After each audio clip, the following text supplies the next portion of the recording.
最近有一部相機被帶咗上太空，參與咗 NASA 繞月飛行任務，但係好少人知道呢個改變人類視覺嘅商品，一開始只係為咗影一張相。1990年，加州海岸，一個年輕人企咗個浪頭上邊，佢叫阿 Nick，喺灣區長大，但係佢又唔係工程師，亦都唔係咩嘅商業奇才，只係一個中意衝浪嘅人。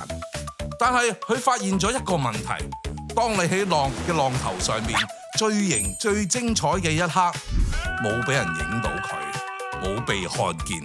你做緊最瘋狂最型嘅事，都希望俾人睇到㗎嘛。其實呢一個問題對好多人嚟講可能係好小事嘅，但係對佢嚟講係好大件事。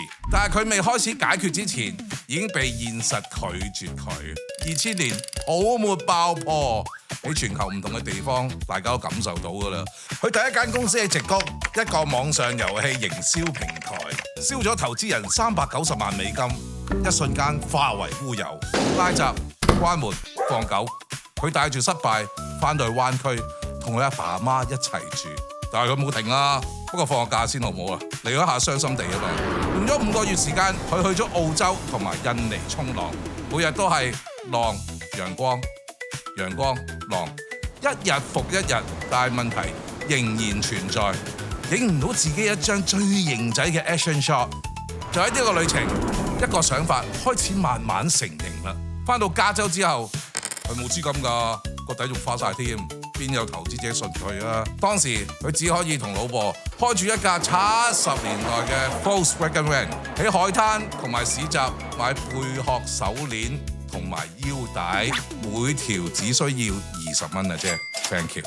為咗一個未存在嘅商品籌錢，佢自己賺咗3萬蚊美金，再加上問阿爸阿媽借咗23萬5千蚊美金，全部幫我落晒落去啊！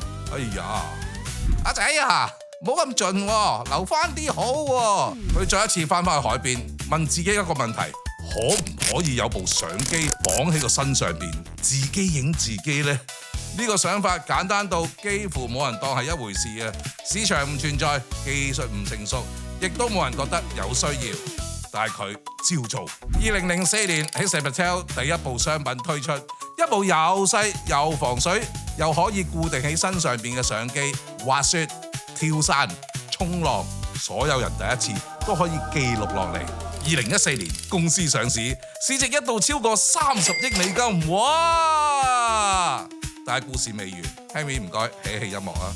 之後生產問題，股價暴跌，市場質疑接踵而來，佢再一次被現實拒絕。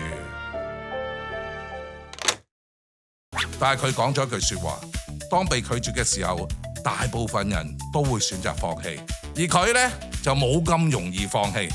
今日嘅商品由加州嘅海浪浪頭到上太空繞月一圈。到呢個時候，應該大家都估到呢個品牌叫做 GoPro。每一個喜愛戶外運動嘅人都應該有一部啦啩。我呢就有2部啦。有啲人創業係為咗市場，有啲人創業只係因為太想做一樣嘢，而個市場係冇嘅，咁咪自己做咯。